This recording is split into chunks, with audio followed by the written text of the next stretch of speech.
Það fundargerð borgarráðs og 28. apríl. Þar undir 18. liður gjaldskrár og reglur bílastæði, 44. liður viðauki við fjárhagsáætlun vegna kjarasamninga, 45. liður viðauki við fjárhagsáætlun vegna flutninga stöðugilda frá SFS til VEL og 48. liður sumarstörf hjá Reykjavíkurborg 2016 koma til atkvæða. Enginn hefur kvætt sér hljóðs og við Kjartan Magnússon borgarfulltrúi hefur kvætt sér hljóðs.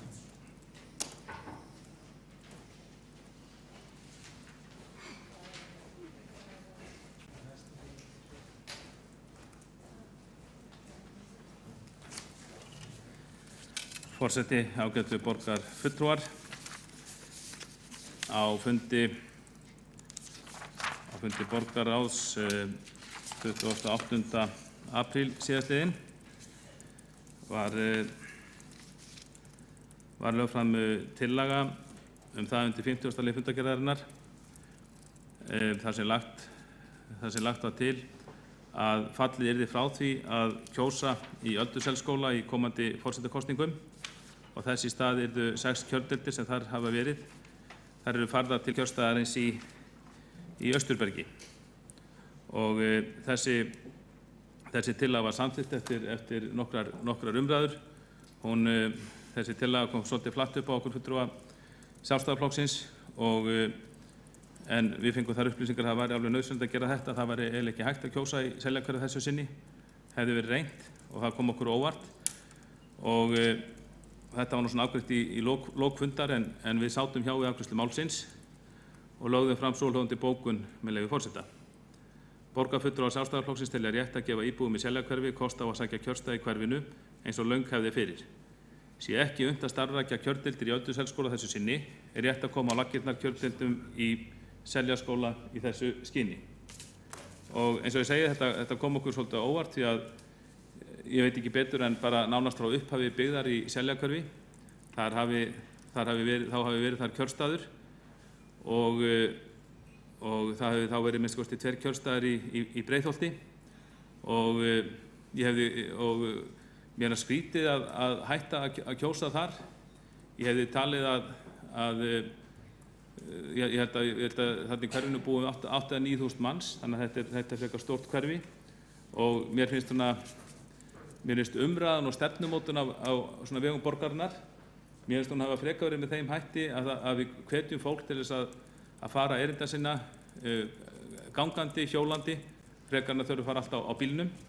Ég held að sé alveg ljóst að mjög margir íbúar í Seljakverfi, þeir telja Austurberg, þann góða stað, vera kannski utan göngufæris, svona stutt göngufæris að minnsta kosti.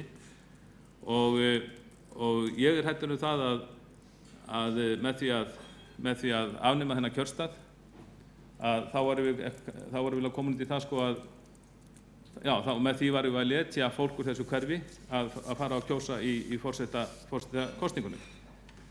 Og sem við viljum sjálfsögðu ekki. Og það var bara á fundin, það var að tala held ég eitthvað ómöguleika, þetta er eitthvað mjög erfitt og svona. Og það kom flatt upp á mig vegna þess að ég er lítillega kunnugur framkvæmdum sem eiga sér stað í skólum borgarinnar í sumar og ég get ekki með nokkrum móti séð, ég veit að það eiga að vera framkvæmdir í Ölduselsskóla.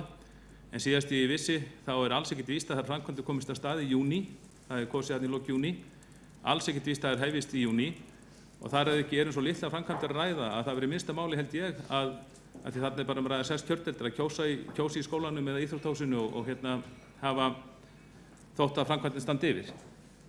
En ef ég hef fengið einhverjar rangar upplýsingar það, ef framkvæmdir eru í alvöru svo miklar og við fengum það staðfesturinn skriflega í bréfi sem var lagt fram á fundinum, að vegna framkvæmda yfirstandandi framkvæmd í Ölduselsskóla, ég kannast ekki einu sinni við að það séu byrjaðar, ég kannast ekki einu sinni við að þeir séu yfirstandandi eins og segir í bréfinu sem var lagt fram á fundinum. En ef það er þannig að það sé ómögulegt að kjósa þess vegna, þá er þetta minnsta máli að færa kosninguna bara í Seljaskóla, sem er hinn grunnskólinn í hverfinu og er stærri heldur en Ölduselsskóli. Og það virtist vera eitthvað erfitt, við fjöllum það á fundinum en ég hef aflað mér upplýsing eftir fundin og ég bara komist að raun það að það hefur ekkert verið talað við skólayfirvöld þar málið og ég býst að þau séu bara meirinn tilbúin til þess að lána skólan í þessu skyni. Þannig að ég kýs að líta svo að þetta hafi bara verið eitt af þessum málum, það var nú mörg mál afgreidd á þessum fundi, þetta hafi verið misskilningur og til að meirihlutinn hafi verið á rangri braut með að samþykkja þá tillögu að kjósa ekki í Seljakverfi. Ég held að við eigum að vinda ofan af þessu, við vitum að það er sáralítill kostnaður að kjósa þarna því að við þurfum að hafa kjördeildirnar starfræktar hvort er með ákveðnu mannahaldi í Austurbergi og vil því leyfa mér fyrir höndu Sjálfstæðisflokksins að leggja fram eftirfarandi tillögu um málið. Borgarstjórn felur borgarstjóra að tryggja að íbúum í Seljakverfi verði gefinn kostur á því að sækja kjörstað í hverfinu eins og löng hefð er fyrir. Sé ekki unnt að starfrækja kjördeildir í Ölduselsskóla þessu sinni, verði kjördeildum komið á laggirnar í Seljaskóla í þessu skyni. Viltu óska eftir að þetta verði tekið með afbrigðum? Já, takk. Kjartan Magnússon, borgarfulltrúi, lokið máli sínu og forseti gerir örstutt hlé á fundi.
Hvar er Halldór?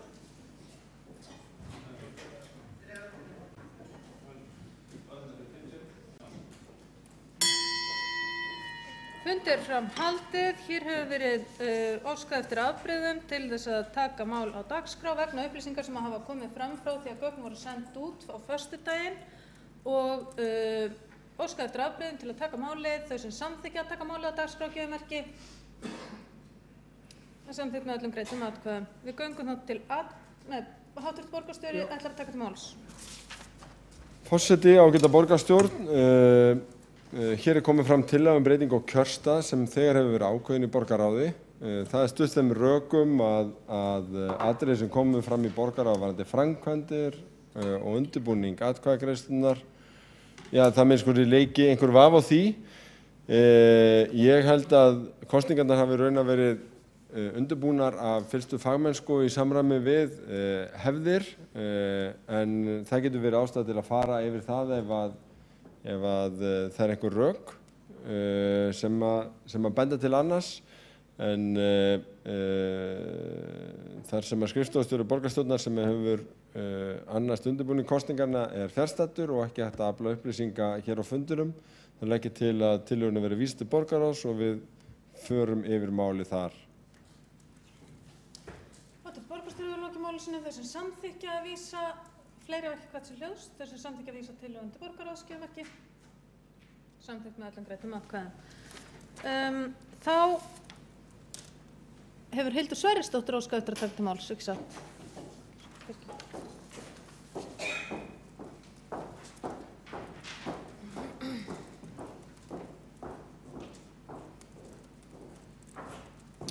Forseti, góðir borgarfulltrúar, ég ætlaði aðeins að koma hérna inn í umræðu varðandi reglur gjaldskrá og bílastæðagjald sem var undir 18. lið. Til að taka af alla vafa þá höfum við borgarfulltrúar Sjálfstæðisflokksins samþykkt þessar reglur og gjaldskrána einnig, enda það er svona á þessum tímapunkti einungis eðlileg uppfærsla á þeim, en mig langar að nota tækifæri til þess að ræða einn vinkil þeirra. Eins og við flestir sammála að þá er skipulag sem stuðlar að færri bílastæði með nýbyggingum góðra gjalda vert, bæði til að lækka húsnæðiskostnað og til að stuðla að fjölbreyttari samgöngumátum og betri borgarbrag og þá sérstaklega í þéttri byggð. Hins vegar hafa borgarfulltrúar Sjálfstæðisflokksins allt frá samþykkt aðalskipulagsins haft áhyggjur af því að sú stefna muni bitna á þeim sem fyrir eru í nágrenninu, með því að með þeirri stefnu verði ósjálfrátt gengið á þau stæði sem þeir sem fyrir eru hafa greitt fyrir með sínu bílastæðagjaldi áður. Jafnvel fyrir árum með áratugum síðan og allt í einu þá koma þarna aðrir sem hafa ekki gert slíkt því sama en fá í rauninni svona aðgang að þessum stæðum. Við höfum því þá áhyggjur af að þau stæði verði nýtt af þeim íbúum sem kjósa að búa ódýrar með því að kaupa íbúð þar sem kosið var að greiða sig frá lágmarkskröfum fjölda bílastæða með þessu bílastæðagjaldi, sem er það gjald sem þá greiðist fyrir þann fjölda bílastæði sem á skortir til að uppfylla kröfur fjölda bílastæða samkvæmt viðkomandi deiliskipulagi.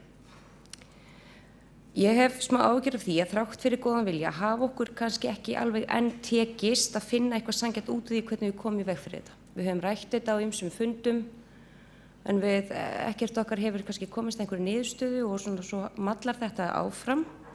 Og ég er þá sérstaklega hugsi hvort að við borgin sé mögulega í að lausn sem er ekki raunhæf og þá kem ég að þessum ágætu reglum, því að þar segir nefnilega að bílastæðagjöld skulu renna í bílastæðasjóð Reykjavíkurborgar og skal honum varið til uppbyggingar almenningsbílastæða. Svo segir í reglunum ennfremur að gjaldið skuli nema áætluðum kostnaði við gerð almennra bílastæða. Þannig í stuttu máli er borgin hér að segja að þeir sem í nýbyggingu kjósa að borga fyrir að hafa ekki bílastæði, það gjald fer til borgarinnar og borgin stendur straum af almenningsbílastæðum. Og ég er bara að velta fyrir mig hvort við séum að segja alveg satt og rétt með þessu. Hvort þetta sé alveg nógu skýrt og hvort við getum staðið fyllilega baki þessu. Því að það má bara með almenni túlkun, bara frá almenni skynsemi, ætla að þá sé þá gert ráð fyrir að það sé verið að segja að í þeim tilvikum sem kosið er að greiða sig frá bílastæðum verði þeim fjármunum varið að borgarna hálfu við uppbyggingu almenna bílastæða og þá í einhvers konar nálæga radíus við viðkomandi húsnæði, því annars er einsýnt að það verður gengið á rétt þeirra íbúa sem hafa á einn annan hátt greitt fyrir aðgang að almennu stöðum fyrir þennan tíma. Og svo er ég líka bara að velta fyrir mér að segja sem svo að það var sagt, jú, við ætlum að standa uppbyggingu almennu stöðina fyrir þessa fjármuni í staðinn fyrir fækkun bílastæða og lóð. Hvernig fer það saman við stefnu borgarnum að fækka bílastæðum? Þannig að ég er svona bara aðeins að velta fyrir mér hvort þetta almennt stemmi og ég held að við ættum kannski að ræða þetta aðeins betur í nánustu framtíð, því ef ekki er vandað til verka að passa upp á framkvæmd sem þessi gangi fyrir sig á sanngjarnan hátt og þá ekki síst með virðingu fyrir hagsmuni þeirra sem þarna fyrir eru, mun fórnarkostnaðurinn vera meiri andstæða við þéttabyggð í grónum hverfum og fjölbreyttari samgöngumáta. Sem til lengri tíma litið er svo gríðarlega mikilvægt að gangi vel að borgin hefur ekki efni á að gera mistök á leiðinni með að hafa ekki hugsað út í alla mögulega anga sem þennan sem geta valdið kannski ósanngjarni niðurstöðu. Þannig að mér langaði bara að koma inn upp og einbra á þessu. Takk fyrir. Nú er borgarfulltrúi Hildur Sverrisdóttir lokið máli sínu og borgarfulltrúi Sóley Tómasdóttir næst á mælendaskrá. Já, forseti, góði borgarfulltrúar, ég vil þakka borgarfulltrúanum fyrir þessa athugasemd og var að segja að ég deili nú að hluta til með henni áhyggjum.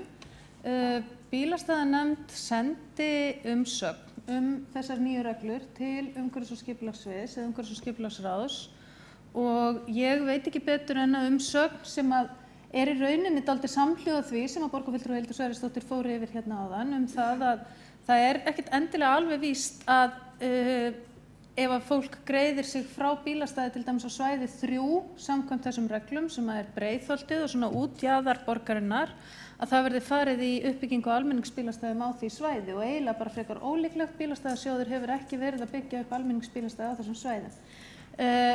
Eftir samtal mitt við umhverfis- og skipulagssvið og svona eftir að hafa rætt þetta við fólk sem að þekkir betur til að þá og er í stöðu til þess að breyta, að þá er fullur vilji til þess. Það er mjög mikilvægt að við förum betur yfir það hvernig við erum að byggja upp bílastæði í borginni allri.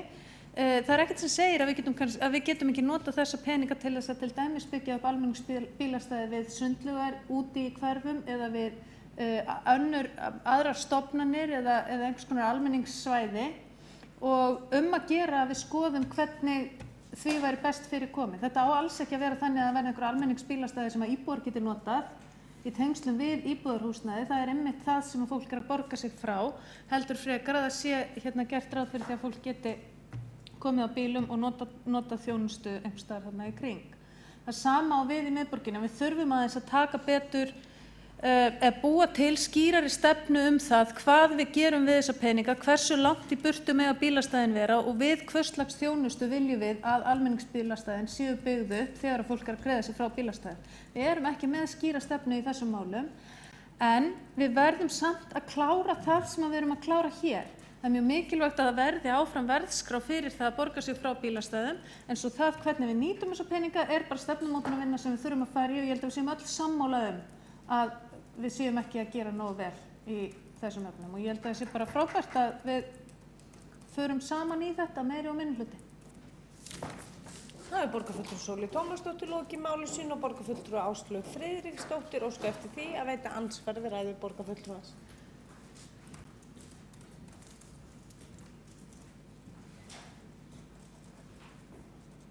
Forseti og borgarfulltrúar, ég ætla bara að þakka kærlega fyrir það að áminna okkur að þetta er allt saman í vinnslu því að ég ætla ekki beint að vera með ansvar eins og sagt var, heldur bara að koma inn í umræðina.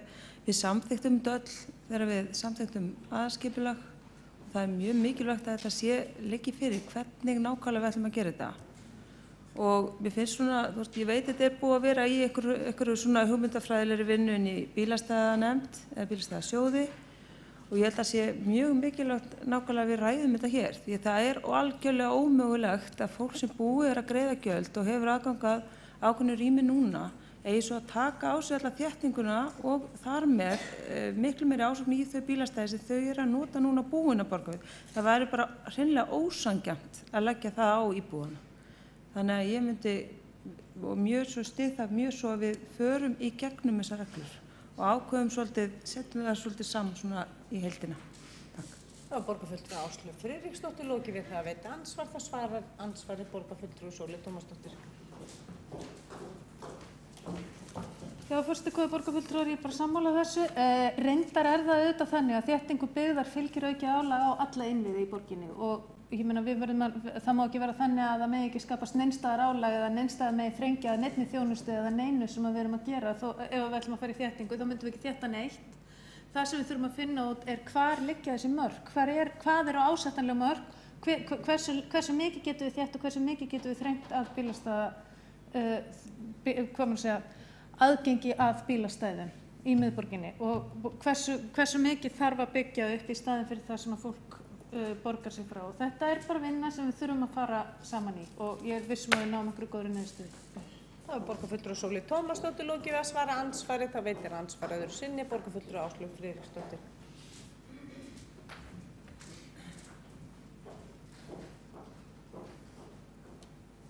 Forseti, já, nákvæmlega. Það sem eiginlega mér finnst vanta svolítið í þessu er til dæmis bara að við komum fram með skýra reglur um hvernig við ætlum að nota íbúakortin. Íbúakortin og gjaldskyldan eru þetta svona, finnst mér lykilatriði í að mæta í raun og veru þessum kannski áhyggjum íbúa á að það valdi flæði yfir ákveðin svæði, fjöldi íbúa, þéttingin öll. Þá þurfum við að hafa svolítið skýr svör. Hvernig erum við að fara að mæta því og ég held að við ættum svolítið að setja svolítið svona kraft í að vinna þetta snart og vel.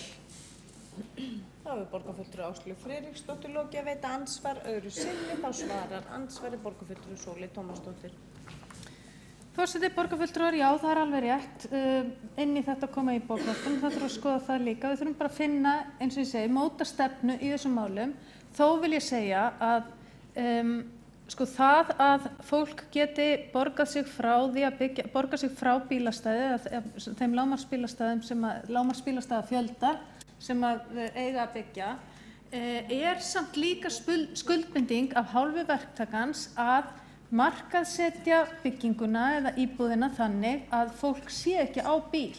Þetta verður náttúrulega, ég meina ef þú ætlar ekki að hafa bílastæði á lóð við húsi sem þú ætlar að byggja, þá hlýtur að vera að byggja hús þar sem þú gerir ekki ráð fyrir að fólkið sem búið þar eigi bíl eða sé á bíl.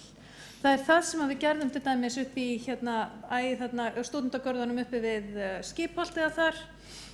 Þar er ekki gert ráð fyrir að stúdentarnir eigi bíl, þeir vita þeir ekki bílastæði þarna og það er í rauninni þess vegna sem við erum að leyfa þetta og það er hugmyndafræðin að reyna að stuðla að uppbyggingu á íbúðum þar sem er ekki verið að gera ráð fyrir að fólk þurfa að eiga bíl og meira segja verið að hvetja til þess að fólk eigi ekki bíl. Og við þurfum líka að gera ráð fyrir að það virki allavega upp að einhverju marki. Þannig að við skulum ekki gera ráð fyrir því ef fólk greiðir sig frá bílastæðum og þá er bara bílastæðasjóður að byggja bílastæðið í staðinn og það sé í rauninni bara verið að kaupa þá þjónustu af borginni, að borgin sé einhvern veginn bara sjá að byggja upp bílastæði í staðinn fyrir verktakana. Það á alls ekki vera þannig. Heldur á það að vera þannig að þessir peningar fari í einhvers konar almenningsbílastæði sem að fólk geti notað en samt sem áður að íbúarnir í tilteknum byggingum séu að ástunda bíllausan lífstíl í ríkari mæli heldur en gert ráð fyrir í skipulagi. Það er markmiðið. Það var borgarfulltrúi Sóley Tómasdóttir, lokið við að svara ansvar öðru sinni. Þá er ansvarinu lokið og við berum upp 18. lið. Þeir borgarfulltrúar sem samþykkja hann. 18. lið og fundargerð borgarráðs 28. apríl. Þeir sem samþykkja það gefur merki. Einhverju móti. Það telst samþykkt. Já, og við höldum áfram, gangum til atkvæðum 44. lið, þau sem samþykkja hann gefur merki. Þau sem á móti kunna vera samþykktur með 9 atkvæðum og 6 hjásettum. 45. liður, þau sem samþykkja hann gefur merki. Móti kunna vera samþykkt með 9 atkvæðum, 6 hjásettum. 48. liður, við erum búin að ganga það samþykkt með öllum. Hjásetta. 48. liður sumarstörf fyrir Reykjavíkurborg, þau sem samþykkja það gefur merki. Samþykkt með öllum greiddum atkvæðum. Þá göngum við til 8. liðar sem er fundargerð forsætisnefndar frá 29.